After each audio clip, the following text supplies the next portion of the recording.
Hello! Welcome back to Instant Movie Reviews. It's been a while. How have you been?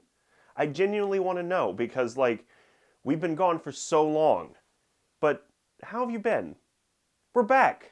And this is a new season, I guess, or whatever you want to call it. And today we're not really going to do a review of a particular movie, but 5 particular movies because we went to Sundance and saw 5 movies because that's all the budget we had. Our first movie is called Jane, which features a great dramatic turn by Elizabeth Banks, but it's a skin-deep look at the Janes from the 1960s. The film creates a lot of sympathy for the issue of abortion, but it never dives too deep, which is a shame because it's a really interesting topic. It's not an easy watch, but it is timely.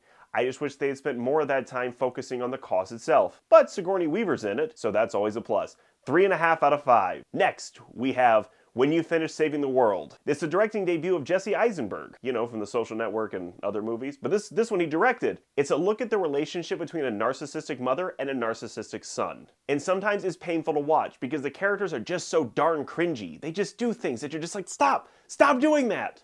Which, I'm hoping that was the point. Julianne Moore and Finn Wolfhard, remember him from Stranger Things? He was like this big, now he's like this big. They give great performances in this slightly predictable but strong debut from Eisenberg. 3.5 out of 5, also. Our next movie is Duel, which features dual performances from Karen Gillan, both as a woman that she's playing and also that woman's clone, in the scattershot sci-fi film. Writer-director Riley Stearns creates a pitch-black satire that, honestly, I didn't think worked. It doesn't say a whole lot, and the deadpan humor just kept taking me out of the movie. It had an interesting story, but the delivery just didn't work. Maybe it's not my style, but I found the movie more annoying than amusing. 2.5 out of 5.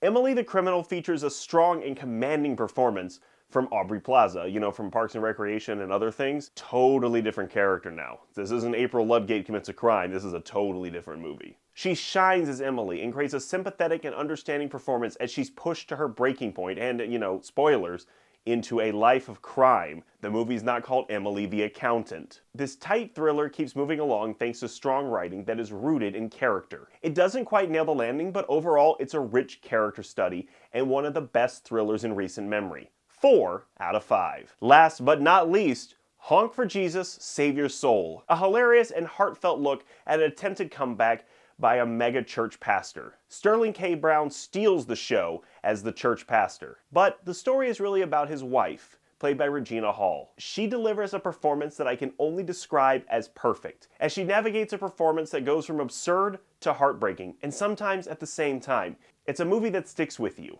A biting look in modern religion, marriage, and what it means to forgive. It was one of my favorites. 4 out of 5. And that's our great Sundance recap. Thanks for watching. Make sure to follow us on social media because we're going to have a lot of really cool stuff coming up. We're going to be back later this week with another review, and it feels so good to be back. We'll see you soon.